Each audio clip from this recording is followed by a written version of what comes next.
কুড়িগ্রামে তিস্তা নদীর উপর নির্মিত মাওলানা ভাসানী সেতুর বিদ্যুৎ সংযোগের ৩০০ মিটার তার চুরি হয়েছে।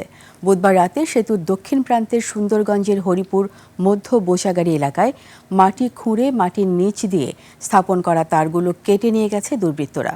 এতে সেতুর প্রায় ৩ কিলোমিটার অংশ জুড়ে ল্যাম্পপোস্টে আলো জ্বলেনি। অন্ধকারে ঝুঁকি নিয়ে যানবাহন চলাচল করেছে। প্রতিনিধি আফরোজা লুনার পাঠানো তথ্যচিত্রে ডেস্ক রিপোর্ট। ওয়ালটন এখন দেশের সীমানা পেরিয়ে পৌঁছে গিয়েছে 50টিরও বেশি দেশে। ওয়ালটন, ঘরে ঘরে বিশ্বজুড়ে। মঙ্গলবার বিকেলে উদ্বোধন করা হয় কুড়িগ্রামের চিলমারি হরিপুরের তিস্তা নদীর উপর মাওলানা ভাসানী সেতু।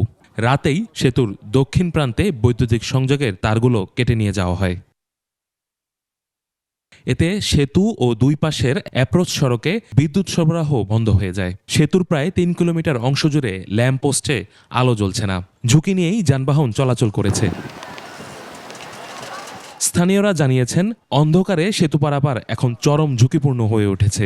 রাতের বেলায় ছিনতাই ও ডাকাতির আশঙ্কা করছেন সেতু দিয়ে চলাচলকারীরা। এলজিডি বলছে, চীনের নির্মাণ প্রতিষ্ঠান সেতুটির বিদ্যুৎ লাইন মাটির নিচ দিয়ে স্থাপন করেছিল। কেবলগুলো চুরি যাওয়ায় দ্রুত লাইন মেরামত করা সম্ভব হচ্ছে না। আমাদের পদক্ষেপ প্রশাসনকে জানানো, জিডি করা, এসব করা হয়েছে আর কি। পুলিশ জানিয়েছে, সেতু এলাকায় টহল জোরদার করা হয়েছে। কারণ যেদিন উদ্বোধন হয়েছে সেদিন রাতেই জ্বলেনি লাইট টাইট। এখন আগে হয়েছে না পরে হয়েছে তারা বলতে পারতেছে না। ওরা আজকে ওই যে টেস্ট করতে গিয়ে দেখে না তোদের মাটির নিচে পাত নাই। 1490 মিটার পিসি গার্ডারের এই সেতু নির্মাণে ব্যয় হয়েছে 925 কোটি টাকা।